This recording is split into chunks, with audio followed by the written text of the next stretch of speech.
সালাম আলাইকুম। দর্শক, আজকে আমাদের আলোচ্য বিষয় মুসলিম উম্মার ফ্যান্টাসি ভার্সেস বাস্তবতা।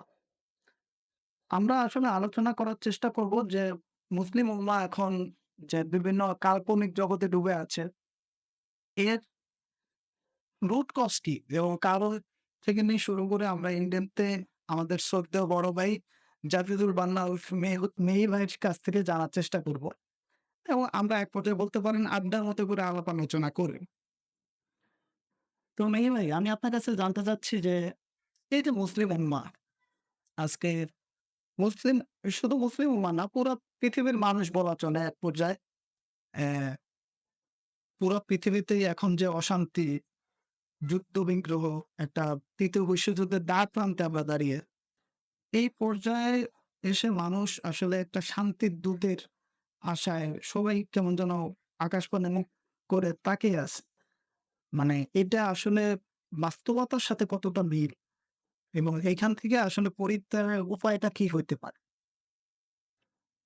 মানে আপনি যেটা বললেন যে, মানুষ এখন একটা দূতের অপেক্ষায় আছে। এটা তো স্বাভাবিক প্রবৃত্তি মানুষের যে, যখন একটা মানুষ অশান্তিতে থাকবে, আ অন্যায় অত্যাচারের ভিতর থাকবে, তখন সে মানে একটা ও শান্তির পথ খুঁজবে। হ্যাঁ? শান্তির পথ খুঁজবে। য আ যারা বিচক্ষণ তারা শান্তির পথ খুঁজবে। কিভাবে এ এই অন্যায় অত্যাচার থেকে মুক্তি পাওয়া যায় সেটা খুঁজবে। আর যারা বিচক্ষণ না, তারা আ একটা কল্পনা করে নিক যে আ হয়তো কেউ একজন আসবে, সে আমাদেরকে রক্ষা করবে। তো এইটা থেকে আসলে আম মানে এবং বর্তমান সভ্যতাটা মানে আমাদের জীবনটাকে এত আষ্টে-পৃষ্ঠে বেঁধে ফেলছে যে, কোন মানুষের আসলে তেমন কিছু করার নাই। হ্যাঁ? আপনি যদি আ জেনারেলি তাকান, এই সভ্যতার বাইরে যাওয়া আসলে আপনার দ্বারা সম্ভব না। তো যখন মানুষ কোনো পথ খুঁজে পাবে না, হ্যাঁ? তখন গিয়ে আসলে তারা একটা কল্পনার জগৎ সৃষ্টি করে নেবে। তো কল্পনার জগৎটা অনেক সময় সেটা বাস্তবধর্মী হতে পারে অথবা সেটা ফ্যান্টাসিতে চলে যেতে পারে। বর্তমান এই মানবজাতি, সমগ্র মানবজাতি আসলে এই সভ্যতার জাঁতাকলে পিষ্ট। ফলে তারাও আও একটা ফ্যান্টাসির ভেতর ঢুকে আছে।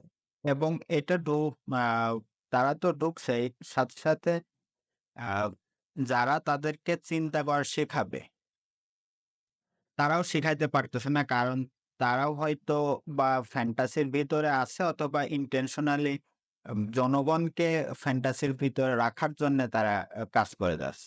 হ্যাঁ? যেমন ধরেন যে এখনকার সিনেমা, নাটকগুলো যদি দেখেন, বিশেষ করে হলিউড মুভি ইয়েগুলো যদি দেখা যায়। না আসলে হলিউড, বলিউড যেখানেই যান, হ্যাঁ? হলিউড কি করতেছে? আ সুপার হিরো কেন্দ্রিক একটা ছবি তৈরি করতেছে। যেটা সম্পূর্ণই কাল্পনিক। হ্যাঁ, হ্যাঁ? একজন মানুষ দেখলেই বুঝতে পারবে যে এটা আসলে কাল্পনিক। বাস্তবের সাথে কোনো মিল। কিন্তু তারপরেও প্রত্যেকটা আ যত সিনেমা ইন্ডাস্ট্রি আছে, যেদিকেই তাকান দেখবেন যে কি হবে? মানুষ অত্যাচারে অতিষ্ঠ। এই যে অত্যাচারে অতিষ্ঠ তারা কিন্তু আসলে ওই হা-হুতাশ ছাড়া কিছুই করতেছে না। কোন পদক্ষেপ নিচ্ছে না। আচ্ছা, আপনি আ এই সিনেমা বা মিডিয়া এটাকে হাইলাইট করলেন। তাহলে আমি কি বলব যে এই সভ্যতার পরিচালিত এই মিডিয়া বা সিনেমা যাই বলেন, প্রামাণ্যচিত্র এইগুলো দ্বারা কি আমাদেরকে একটা ভিন্ন দিকে ডাইভার্ট করা হচ্ছে কিনা? যে মূল কারণটা এর থেকে পরিত্রাণের মূল কারণটা যাতে আমরা খুঁজে না পাই। মানে মানুষের মাইন্ডসেটটা কি তৈরি করা হচ্ছে কিনা এগুলো দ্বারা? আসলে আমি পার্সোনালি ষড়যন্ত্র তত্ত্বে আমি বিশ্বাসী না। আচ্ছা। ফলে আমি এটা ডিরেক্টলি বলব না যে তারা মানুষকে এইটা মানে এই ফ্যান্টাসির ভিতরে রাখার জন্যই তারা করতেছে। এটা দুটোই হইতে পারে। এক হচ্ছে তারা নিজেরাই মূলত ফ্যান্টাসির ভিতরে আছে। ফলে বাস্তব চিন্তাটা তারা করতে পারতেছে না। তো হুম? আর এটাও হইতে পারে যে তারা ফ্যান্টাসির ভিতরে নেই, কিন্তু জনগণকে ফ্যান্টাসির ভিতরে রাখার জন্য তারা আ আ এভাবে সিনেমাগুলোর ঘটনা প্রবাহ সাজাচ্ছে যেন মানুষ এও এইটা গেলে। আর আরেকটা বিষয় হচ্ছে যে মা আ মাস পিপল যখন ফ্যান্টাসির ভিতর আছে, তো এটা তো মানে আল্টিমেটলি এটা একটা ইন্ডাস্ট্রি, একটা ব্যবসা। তো আপনি আপনার আদর্শটা যদি সিনেমার মাধ্যমে প্রচার করতে যান, তখন গিয়ে কিন্তু ওইটা ব্যবসা সফল হবে না। হ্যাঁ? তো যখন ব্যবসা সফল হবে না, তখন ওইটার টাকা তো প্রডিউসার দিবে না।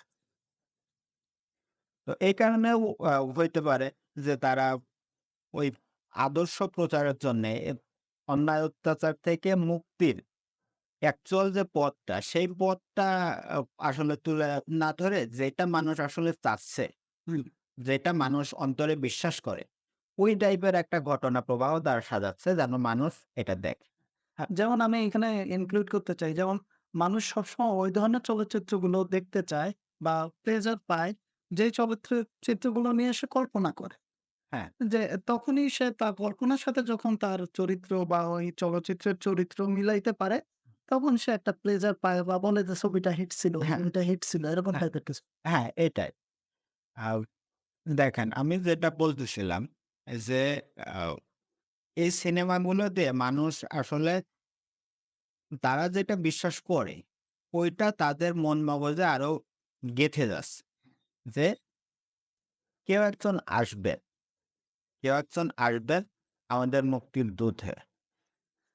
তিনি এসে একেবারে আ এই এই সিনেমার নায়কদের মতোই একাই লড়াই করে ভিলেনদেরকে শেষ করে দিবে। আসলে এটা সম্পূর্ণ অবাস্তব একটা চিন্তা। রাইট? হ্যাঁ। এটা আসলে কখনোই সম্ভব না। একজন মানুষ এসে পুরা একটা সিস্টেমের বিরুদ্ধে সে যুদ্ধ করবে। এটা আসলে সম্ভব না। এটা করতে হইলে আসলে মানে এই সাধারণ মানুষগুলোকেই সামষ্টিকভাবে সিস্টেমের বিরুদ্ধে দাঁড়াতে হবে। না হলে আসলে এটা সম্ভব না। দেখেন আমি আ আলোচনার শুরুতে বলতেছিলাম যে মুসলিম উম্মাহ না শুধুমাত্র অন্যান্য জাতি গোষ্ঠীরাও একটা ফ্যান্টাসিতে ভুগতেছে এই আ সিচুয়েশন থেকে বের হওয়ার জন্য। আ যেমন আমি ফর এক্সাম্পল বলতে পারি যেমন খ্রিস্টানরা এখন যারা ক্যাথলিক বা অর্থোডক্স খ্রিস্টান আছে তারা মনে করে যে সেকেন্ড কামিং অফ জিসাস এরকম কিছু একটা মনে করে তাদের আ জিসাস আবার আসবে তাদেরকে আবার পরিত্রাণ দিবে। যেমন ইহুদিরা মনে করে তাদের মাসিহ এখনো আসে নাই। আ তার তাদের মাসিহ এসে তাদেরকে পুরো পৃথিবী শাসন করবে তাদের মাসিহ এসে। এরকমভাবে আমরা মুসলিমরা কিন্তু একটা জায়গায় মানে তাদের মতো করেই কিন্তু ভাবতেছি না। আল্টিমেটলি যে ইমাম মাহাদি বলেন বা ঈসা আলাইহিসসালাম এই রিলেটেড যেই ইয়েগুলো পাওয়া যায়, এটা আসলে আপনি কিভাবে দেখবেন? এখন মোটামুটি বলা যায় পুরো বিশ্বই একটা ফ্যান্টাসিতে হাবুডুবু খাচ্ছে। এখান থেকে আসলে আপনি মনে করেন কি যে পরিত্রাণের উপায়টা কি হতে পারে?